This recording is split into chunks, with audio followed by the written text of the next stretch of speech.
You know, when it comes to achieving anything in life, whether it be professional, personal, family, whatever it is, setting goals is kind of the foundation of that kind of bedrock of success. And maybe you're familiar with setting SMART goals with a specific, measurable, action-oriented, realistic, time-sensitive. You know, a lot of people are familiar with that. A lot of people set SMART goals, myself included, and a lot of people fail at those SMART goals, like where you fall short.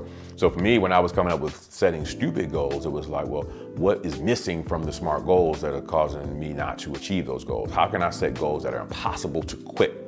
And that's when I came up with the stupid goals. I have a whole training on stupid goals. If you want to get that, you go to settingstupidgoals.com to get the training. But the first part of setting stupid goals is that S is sacrifice.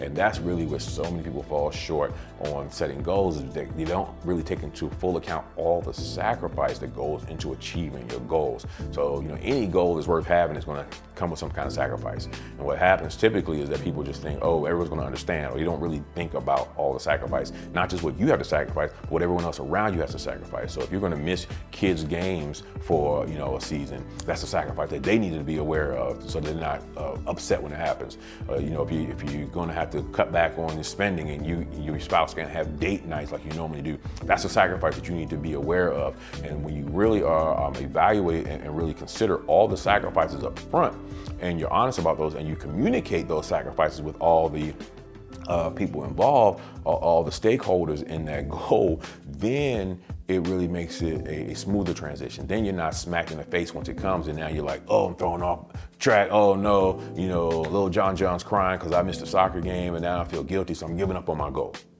But when you go up front and say, hey, John, this season, I'm only gonna be able to come to this many games, right? Because I'm building this, I'm working on this, so that next season I can come to every game. We don't have to worry about time anymore. So those are the kind of things that you really want to consider with sacrifice, because I think that's the number one reason people fall short on their goals, outside of work ethic. Okay, taking that off, you got to work for anything. So taking work ethic out of it, sacrifice, not really understanding and considering what all it's going to take, what you have to give up in order to get what you're going after. So if you want the full Setting Stupid Goals training, just go to www.settingstupidgoals.com. You can download the free training right now. It's totally free. It's my gift to you. Just go ahead and get that. Start setting stupid goals. Start setting goals that are impossible for you to quit. And I want to see you all at the top.